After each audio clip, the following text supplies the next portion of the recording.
നമസ്കാരം. അങ്ങനെ team VDS അധികാരമേൽക്കുന്നു.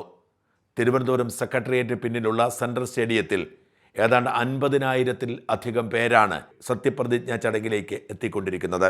ഗവർണറും മുഖ്യമന്ത്രിയും മന്ത്രിമാരും ചീഫ് സെക്രട്ടറിയും ഒഴികെ AICC പ്രസിഡന്റ് മല്ലികാർജ്ജുന ഖാർഗെ, ലോക്സഭയിലെ പ്രതിപക്ഷ നേതാവ് രാഹുൽ ഗാന്ധി, വയനാട് MP പ്രിയങ്ക ഗാന്ധി, ഹിമാചൽ പ്രദേശ്, തെലങ്കാന, കർണാടക മുഖ്യമന്ത്രിയും കർണാടകയിലെ സ്റ്റാർ ഉപമുഖ്യമന്ത്രി DK ശിവകുമാറും അടക്കമുള്ള പ്രമുഖർ പങ്കെടുക്കുന്നുണ്ട്. പക്ഷെ അവരെ ആരെയും വേദിയിൽ കയറ്റിയേക്കരുതേ എന്ന് ഗവർണർ ഉത്തരവിട്ടിട്ടുണ്ട്. ഗവർണറും ചീഫ് സെക്രട്ടറിയും മന്ത്രിമാരുമല്ലാതെ ആരെയും സ്റ്റേജിൽ കയറ്റരുതേ എന്ന് നിർദ്ദേശിച്ചത് രാഹുൽ ഗാന്ധി തമിഴ്നാട്ടിൽ സ്റ്റേജിൽ കയറിയതുകൊണ്ടാണ്. ലക്ഷക്കണക്കിന് പ്രവർത്തകർ സംസ്ഥാനത്തിൻ്റെ വിവിധ ഭാഗങ്ങളിൽ നിന്നും എത്തിയിട്ടുണ്ട്. വിദേശത്ത് നിന്ന് പോലും 10 വർഷത്തിന് ശേഷം UDF അധികാരത്തിലെത്തുന്ന സുദിനം ആഘോഷിക്കാൻ വേണ്ടി ആളുകൾ എത്തിയിരിക്കുന്നു. VD സതീശൻ എന്ന മുഖ്യമന്ത്രിയുടെ കയ്യിൽ നിൽക്കുന്നതായിരുന്നില്ല മന്ത്രിസഭ. മന്ത്രിസഭാ രൂപീകരണത്തിൽ നിർണായകമായ റോളെടുത്തത് മുഖ്യമന്ത്രി പദവിയിൽ എത്താൻ ആഗ്രഹിച്ച് നഷ്ടപ്പെട്ട KC വേണുഗോപാൽ തന്നെയാണ്.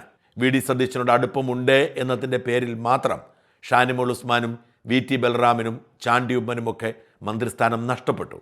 എന്നാൽ KC വേണുഗോപാലിനോട് അടുപ്പമുണ്ട് എന്നതുകൊണ്ട് അപ്രതീക്ഷിതമായി നിരവധി പേർ മന്ത്രിസഭയിൽ അംഗമായി.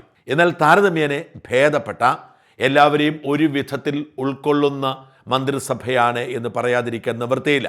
സംസ്ഥാനത്തെ എല്ലാ രാഷ്ട്രീയ പാർട്ടികളിലും ഒരു നായർ ഡോമിനൻസ് ഉണ്ട് എന്ന് നമുക്കറിയാം. ഈ നായർ കമ്മ്യൂണിറ്റിയാണ് കേരളത്തിലെ ഡോമിനൻ്റ് കമ്മ്യൂണിറ്റി. അതുകൊണ്ട് തന്നെ ആ നായർ ഡോമിനൻസ് ഇവിടെയും ആവർത്തിക്കുന്നു.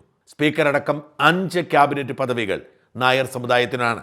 താക്കോൽ സ്ഥാനങ്ങളെല്ലാം നായർ സമുദായത്തിന് തന്നെയാണ്. ധനകാര്യ വകുപ്പ് എന്ന സുപ്രധാനമായ വകുപ്പോടുകൂടി മുഖ്യമന്ത്രി VD സതീശൻ, ആഭ്യന്തരവും വിജിലൻസും വഹിച്ചുകൊണ്ട് രമേശ് ചെന്നിത്തല, ആരോഗ്യ വകുപ്പിൻ്റെ ചുമതലയോടെ K മുരളീധരൻ, PC വിഷ്ണുനാഥ് എന്നിവരാണ് 4 മന്ത്രിമാർ.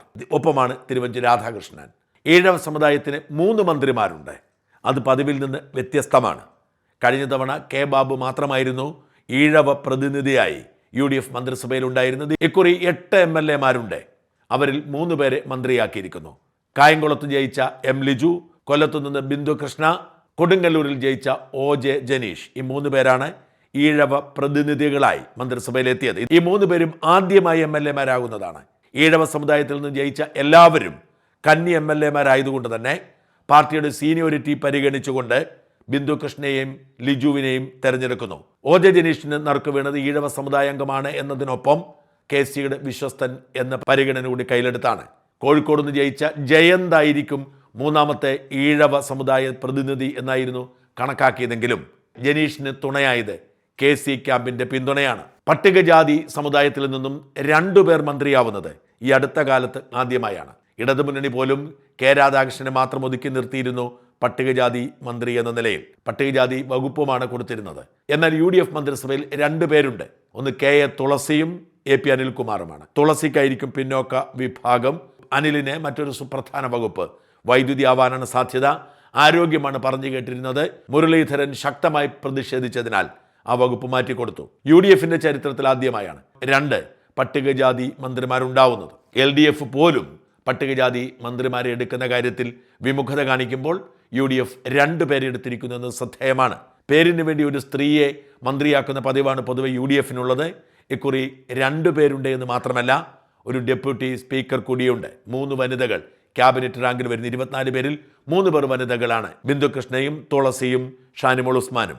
KC വേണുഗോപാലിൻ്റെ ശക്തമായ ഇടപെടലുണ്ടായി എന്ന് പറയുമ്പോഴും VD സതീശന് വലിയ തലവേദന ഉണ്ടാക്കുന്ന ഒരു മന്ത്രിസഭയല്ല എന്ന് പറയേണ്ടിയിരിക്കുന്നു. ആഭ്യന്തരമന്ത്രി രമേശ് ചെന്നിത്തലയും വൈദ്യുതി മന്ത്രി AP അനിൽകുമാറും മാത്രമായിരിക്കും അല്പം വഴങ്ങാത്തവർ. ബാക്കി എല്ലാവരും ഏത് വഴിയിലൂടെ വന്നാലും VD സതീശൻ്റെ നിയന്ത്രണത്തിൽ തന്നെ നിൽക്കുന്ന ജൂനിയേഴ്സ് തന്നെയാണ്. അതുകൊണ്ട് തന്നെ വലിയ തലവേദന ഇല്ലാതെ മുമ്പോട്ട് പോകാൻ പറ്റും. 7 പേർ മാത്രമാണ് മുൻ മന്ത്രിമാർ. 8 പേർ മുമ്പ് MLA മാരായിട്ടുണ്ടെങ്കിലും ആദ്യമായി മന്ത്രിയാകുന്നവരാണ്. 6 പേർ ആദ്യമായി MLA ആകുന്നവരാണ്. അതുകൊണ്ട് തന്നെ മന്ത്രിസഭയുടെ നിയന്ത്രണം VD സതീശനുണ്ടാവും. രമേശ് ചെന്നിത്തലയുടെയും AP അനിൽകുമാറിൻ്റെയും കാര്യത്തിൽ മാത്രമാണ് AP അനിൽകുമാർ KC വേണുഗോപാലിൻ്റെ മാർഗ്ഗനിർദ്ദേശം അനുസരിച്ച് പ്രവർത്തിക്കൂ. KCക്ക് മുഖ്യമന്ത്രി സ്ഥാനം നഷ്ടപ്പെട്ടതിൻ്റെ ഇച്ഛാഭംഗമുണ്ട്. രമേശ് ചെന്നിത്തലയും മുഖ്യമന്ത്രിയാവാൻ ആഗ്രഹിച്ച ആളാണ്. ഈ 2 പേരെ ഒഴികെ ബാക്കി എല്ലാവരെയും വരുതിയിൽ കൊണ്ടുപോകാൻ സതീശന് കഴിയും.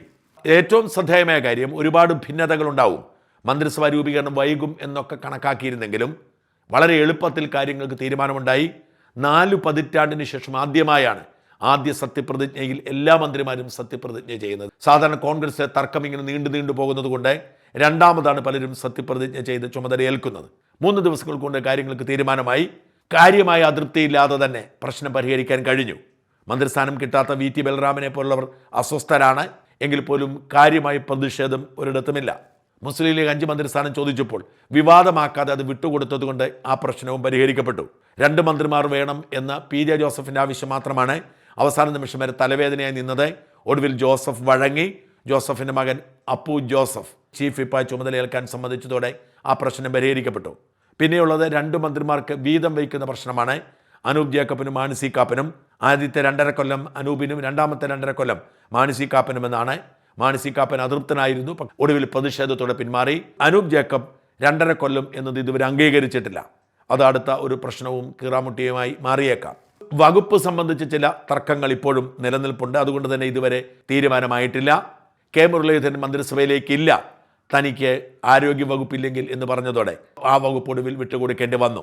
ലഭ്യമായിരിക്കുന്ന ഏറ്റവും പ്രധാനപ്പെട്ട വകുപ്പ് എന്ന നിലയിൽ AP അനിൽകുമാറിന് അത് കൊടുക്കാനായിരുന്നു KC വേണുഗോപാലിന് താല്പര്യം. അത് മുരളീധരന് ഒടുവിൽ ലഭിച്ചു. ഏറ്റവും വിചിത്രമായ സംഗതി, തെരഞ്ഞെടുപ്പിന് മുമ്പുള്ള ഏറ്റവും വലിയ ആരോപണം UDF അധികാരത്തിൽ വന്നാൽ മുസ്ലിം ഭരണമായിരിക്കുമെന്നാണ്. എന്നാൽ യഥാർത്ഥത്തിൽ സംഭവിക്കുന്നത് അങ്ങനെയല്ല. നായർ ക്രിസ്ത്യൻ ഡോമിനൻസ് ആണ് ഈ മന്ത്രിസഭയിലുള്ളത്. മുസ്ലിം ലീഗ് നിർദ്ദേശിച്ച 5 പേരെ കൂടാതെ T സിദ്ദിഖ് മാത്രമാണ് മന്ത്രിസഭയിലേക്ക് എത്തിയിരിക്കുന്ന മുസ്ലിം പ്രതിനിധി. ഒപ്പം ഡെപ്യൂട്ടി സ്പീക്കർ ഷാനിമോൾ ഉസ്മാനെ കൂടി കൂട്ടുമ്പോൾ 7 പേർ. 24-ൽ 7 പേർ. ജനസംഖ്യയിൽ 30% മുസ്ലിങ്ങളെന്ന് ഓർക്കണം. എന്തായാലും അവർക്ക് കൃത്യമായ പ്രാതിനിധ്യം കിട്ടിയിട്ടുണ്ട്. എന്നാൽ അമിതമായ പ്രാതിനിധ്യം കിട്ടിയിരിക്കുന്നത് ക്രിസ്ത്യാനികൾക്കാണ്. ക്രിസ്ത്യാനികൾ 18% മാത്രമാണ് കേരളത്തിലുള്ളത്. അവർക്ക് കിട്ടേണ്ടത് പരമാവധി 4 മന്ത്രിമാരാണ്. 3 ആയാലും കുഴപ്പമില്ല. പക്ഷേ 7 ക്യാബിനറ്റ് റാങ്ക് അവർക്ക് കിട്ടിയിട്ടുണ്ട്. അതിൽ തന്നെ ഏറ്റവും കൂടുതൽ സീറോ മലബാർ സഭയ്ക്കാണ് 4 പേർ. സണ്ണി ജോസഫും റോജി ജോണും സീറോ മലബാർ സഭാംഗങ്ങളാണ്. മോൻസ് ജോസഫും അപ്പു ജോസഫും സീറോ മലബാർ സഭാംഗങ്ങളാണ്. അങ്ങനെ 4 ക്യാബിനറ്റ് പദവി സീറോ മലബാർ സഭയ്ക്ക് കിട്ടുന്നു. മാർത്തോമ സഭക്കാരനായ CP ജോണ്, ലത്തീൻ കത്തോലിക്കനായ ഷിബു ബേബി ജോൺ, യാക്കോബായ സഭാംഗമായ അനൂപ് ജേക്കബ് എന്നിവരാണ് മറ്റ് 3 പേർ.